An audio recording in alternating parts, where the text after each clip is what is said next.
Tu as Disney+, mais tu trouves que c'est finalement décevant, qu'il n'y a pas grand-chose. Tu en as marre de regarder pour la 100e fois le premier Toy Story ou n'importe quel film d'animation Disney, ou alors n'importe quel film du MCU ou même Star Wars pour la 1000e fois.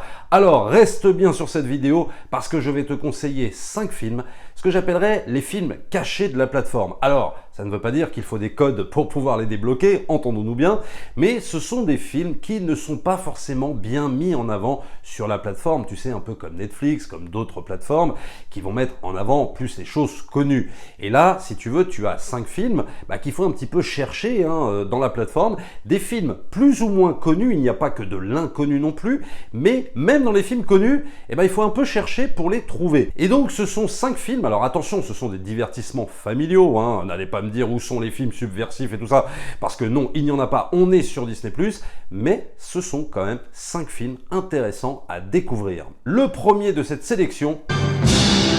The Journey of Natty Gann, an adventure that made the impossible come true. Natty Gann, sorti en 1985. Alors Natty Gann, c'est vraiment un film que j'adore. Alors pas parce que je l'ai découvert en salle, je devais avoir 10 ans, mais parce que c'est un film extrêmement bien fait, qui fait penser un petit peu à un roman de Jack London, cette histoire de cette fillette qui va aller devoir chercher son père à 3000 km de là où elle est, et qui va vivre une aventure à travers différents paysages des États-Unis. D'ailleurs, très très beau paysage, extrêmement bien filmé, qui va se lier d'amitié avec un loup, et qui va rencontrer un mystérieux jeune homme incarné par John Cusack. Natty Gann, ça raconte la Grande Dépression aux États-Unis, ça se passe en 1935 et la reconstitution des décors, de l'ambiance, elle est vraiment absolument géniale, elle est assez précise. La petite fille qui incarne l'héroïne, elle est vraiment parfaite dans le rôle. John Cusack, il a son côté un petit peu mystérieux qui rend le tout assez sympa. T'as des décors époustouflants, c'est touchant, c'est bien rythmé, on s'ennuie pas une seconde. Il y a des fois un petit peu de naïveté, mais c'est normal, on est quand même dans un film produit par Disney, mais un film produit par Disney qui ne va pas édulcorer les aventures de cette jeune fille. Il y a même carrément une scène un peu improbable où elle manque limite de se faire violer, quoi. Enfin, c'est carrément juste horrible, quoi. Je sais pas si tu verrais ça maintenant, en fait, dans les productions Walt Disney, mais en tout cas, si vous aimez les beaux paysages, les belles aventures, musique de James Horner, attention, si vous aimez tout ça, regardez Natty Gann, 1985, c'est dispo sur la plateforme. Pour moi, c'est peut-être un des meilleurs films, justement, des studios Disney de ces années-là. Donc, regardez Natty Gann. Deuxième film de cette sélection. Adventures in Babysitting. You think your parents will ever ask me to babysit again? If they do, I'd ask them for $1 more an hour. Nuit de folie, sorti en 1987, réalisé par Chris Columbus. Et donc, tourné pour Touchstone Pictures, la branche adulte, on va dire, de Disney. Alors, c'est moins bien que Natty Gann, très clairement. C'est un film clairement ancré dans les années 80, c'est vraiment un film typique de ces années-là. Si tu as connu les années 80, tu vas regarder Nuit de folie et tu vas faire « Ah bah oui, ça me rappelle totalement l'innocence de ces années-là, les coupes de cheveux, etc. » Mais c'est le premier film de Chris Columbus, on va pas dire que c'est un galop d'essai, mais disons que on sent que c'est quand même moins bien maîtrisé que ce qu'il fera plus tard avec Harry Potter, par exemple même avec Maman j'ai raté l'avion, voire même, surtout, Mrs. Doubtfire. Disons que là, il s'essaye à la réalisation, puisqu'avant il était scénariste, Chris Columbus, c'est un très bon scénariste, et le truc c'est que là il va faire une comédie de cette babysitter, donc interprétée par Elizabeth Shue, qui va se retrouver en galère, qui va avoir 3 mômes à surveiller en mode babysitting, et il va se retrouver dans les rues de Chicago pendant toute une nuit, et elle va enchaîner galère sur galère. C'est un film très sympa, bien rythmé, il y a des petites incohérences par-ci par-là, des trucs un peu exagérés, mais c'est très drôle. Les rapports entre les personnages sont assez touchants, sont assez bien vus, et voilà, c'est la petite comédie des années 80, bien sympa, que tu peux regarder, voilà, et qui est pareil, qui est pas bien mise en avant sur la plateforme. Alors je crois par contre que c'est dommage, la VF n'est pas disponible sur la plateforme, et ça c'est con parce que j'adorais la VF de Nuit de folie, je l'ai vu je ne sais combien de fois, et j'adorais cette VF, et je crois qu'il y a que la VO sous-titre français, mais ça on sait que c'est un peu le problème de Disney+. C'est un petit peu le bordel sur la plateforme, mais en tout cas j'ai pas l'impression que le film a été censuré de quoi que ce soit, vous me le direz pour ceux qui connaissent le film, mais j'ai pas l'impression. Nuit de folie, 1987, Chris Columbus, un film planqué donc sur la plateforme aussi, et à regarder si vous avez envie de vous faire un bon petit revival années 80. Troisième film de cette sélection.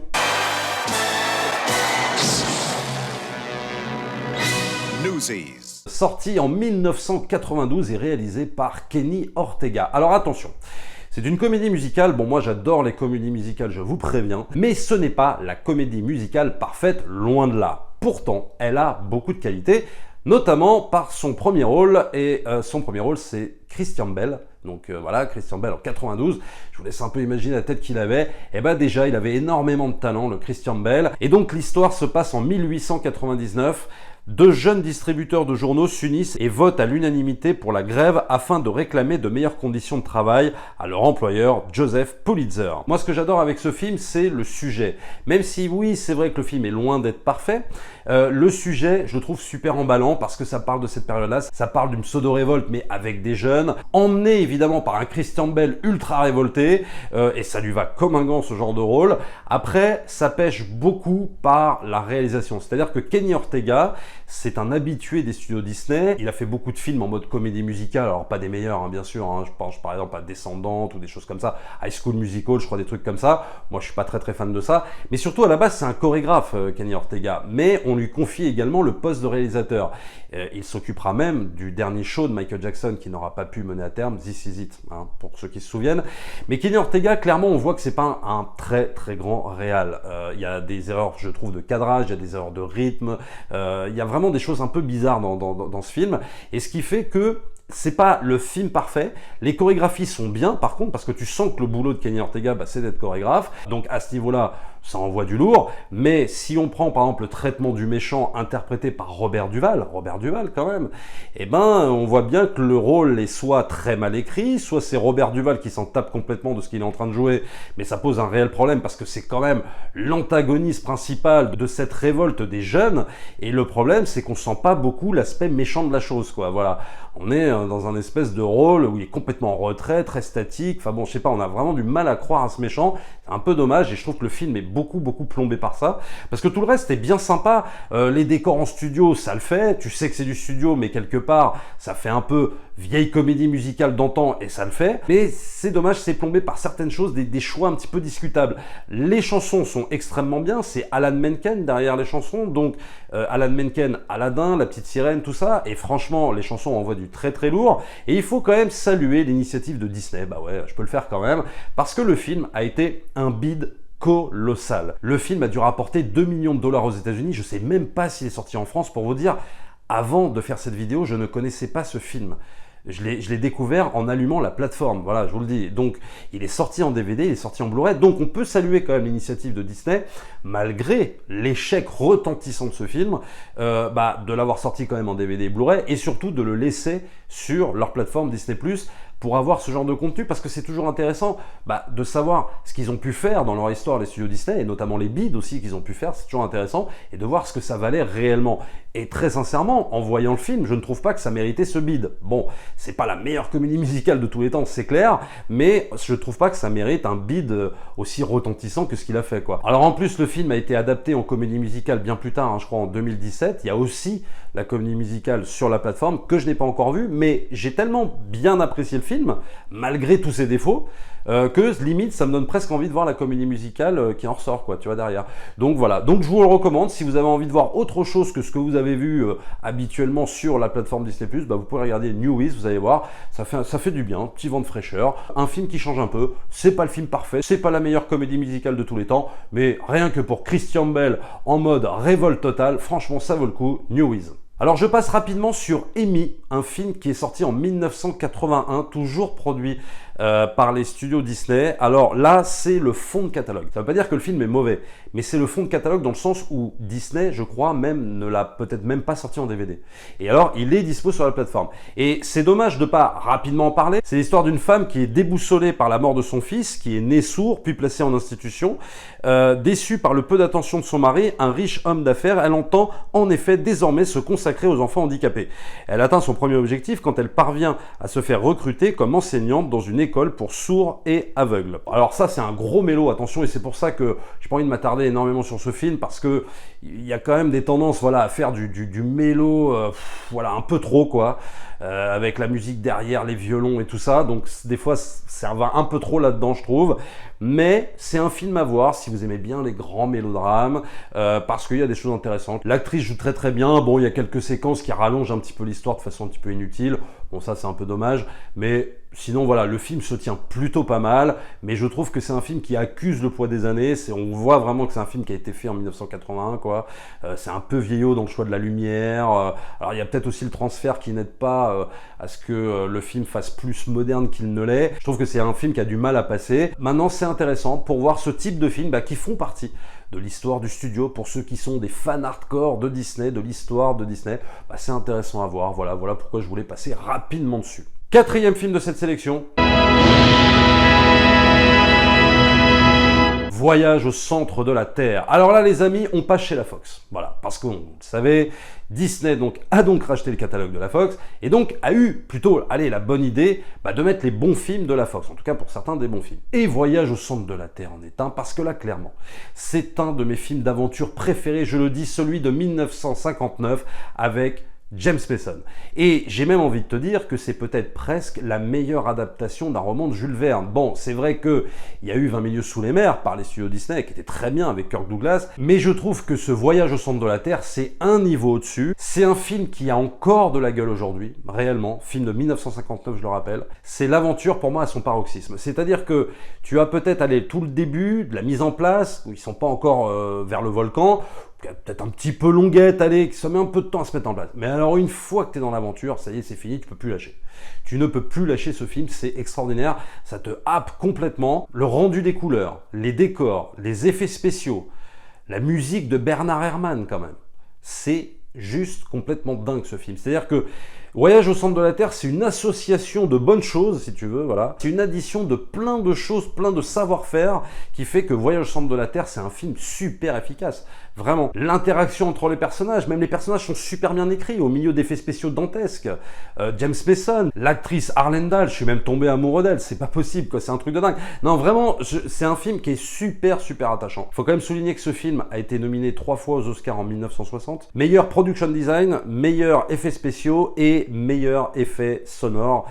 Donc très franchement amplement mérité. Alors il a été nominé, ça veut pas dire qu'il les a eu, mais on a quand même reconnu les qualités techniques de ce film, mais indéniables. Et je peux te dire, tu le vois encore maintenant, mais ça fonctionne incroyablement bien, vraiment. Si tu n'as pas vu Voyage au centre de la Terre, oublie les remakes qui ont été faits avec, je sais plus, Brendan Fraser et tout ça, oublie ça, qui était sympa en 3D à l'époque, je sais pas, j'ai un vague souvenir, mais bon, qui était un peu couillon, mais regarde celui de 1959, produit par la Fox. Ça, c'est du film d'aventure. Je vais te dire, sorti des Indiana Jones, du Seigneur des Anneaux et tout ça, vraiment pour moi, un des meilleurs films d'aventure au monde, c'est ça, quoi, c'est Voyage au centre de la Terre.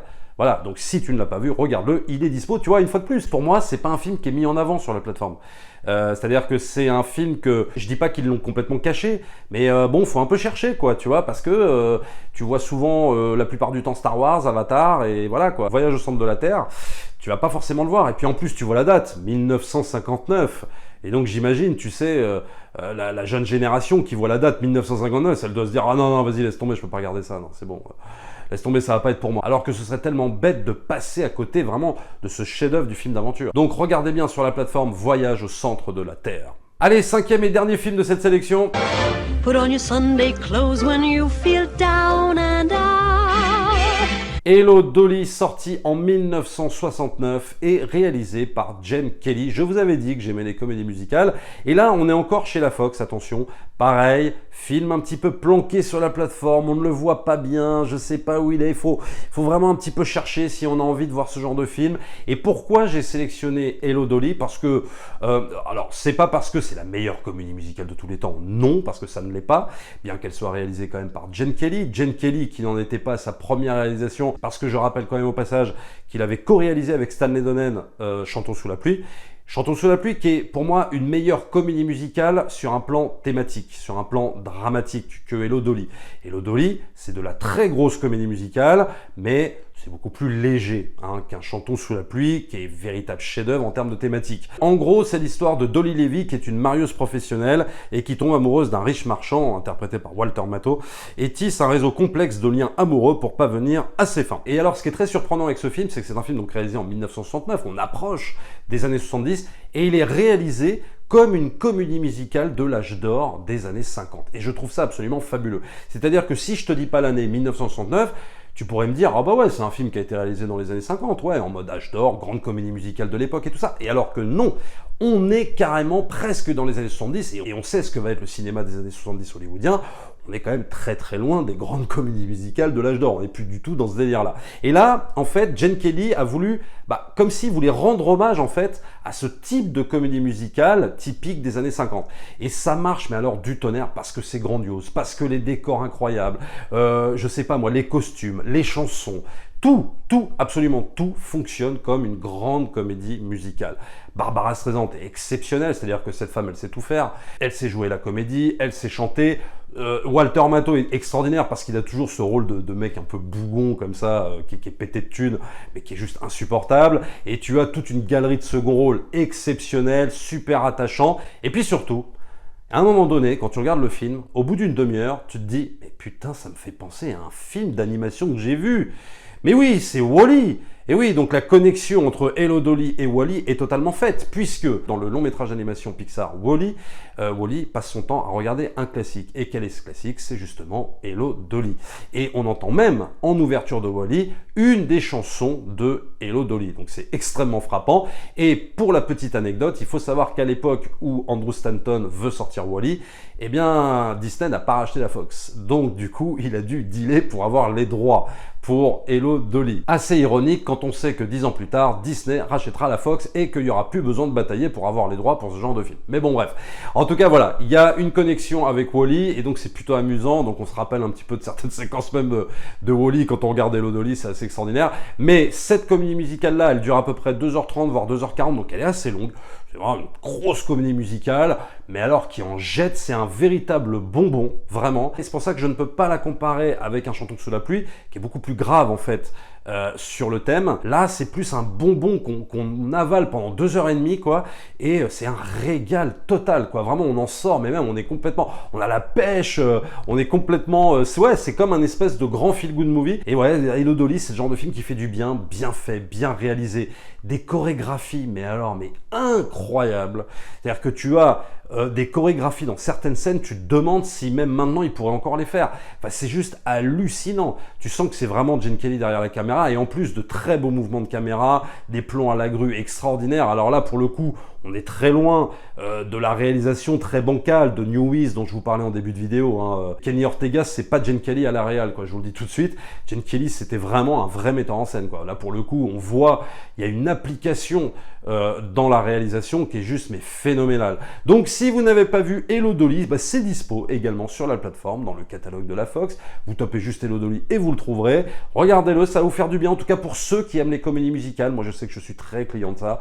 Et si vous aimez les comédies musicales, pour moi, vous allez vous régaler. C'est 2h30, mais de pur régal. Et il faut savoir que ce film sera un semi-échec pour la Fox quand même, oui, à signaler. Donc la Fox a eu quand même pas mal d'échecs dans son histoire, qui a failli la couler. Il y a eu Cléopâtre, il y a eu ça, enfin bon bref, c'était pas non plus l'échec, je crois, de Cléopâtre, parce qu'il n'avait pas coûté autant d'argent. Mais quand même, quand vous voyez le rendu d'Hello Dolly, et en plus le transfert sur la plateforme est juste absolument génial. Pour moi, c'est quasiment de la qualité Blu-ray, hein. Là, vous pouvez y aller, vous allez mais vraiment être émerveillé devant la palette de couleurs et tout, c'est juste mais énorme le rendu. Un peu pareil que pour Voyage au centre de la Terre, hein. Là-dessus, ils se foutent pas de la gueule du monde. Vous avez la VF et la VO, donc il n'y a pas de problème là-dessus. Mais il faut savoir que ce sera un demi-échec au box-office. Mais comme je disais, on est en 69, là, on n'est plus du tout dans l'âge d'or. Donc peut-être qu'il y avait une lassitude des comédies musicales par rapport aux gens, ou alors c'était parce que cette comédie musicale-là était peut-être un peu trop légère par rapport à d'autres comédies musicales bien plus graves, bien plus profondes que Hello Dolly. Voilà, avant de conclure, je tiens à dire que cette vidéo n'est pas sponsorisée par Disney+. Attention, je le précise quand même. Hein, ce n'est pas parce que je parle des films de la plateforme qu'ils me payent. Pour l'instant, ils ne me payent pas, donc je ne suis pas sponsorisé. Abonnez-vous à la chaîne, likez, partagez comme d'habitude. N'oubliez pas aussi de vous rendre sur le lien Utip pour soutenir la chaîne. Et puisque Avatar 2 est encore repoussé jusqu'en 2022 à cause de ce putain de coronavirus, on a encore le temps de faire encore de belles critiques sur cette chaîne. On a encore tout le temps avant d'attaquer Avatar 2. Et je vous donne rendez-vous très vite pour une prochaine vidéo. Ciao!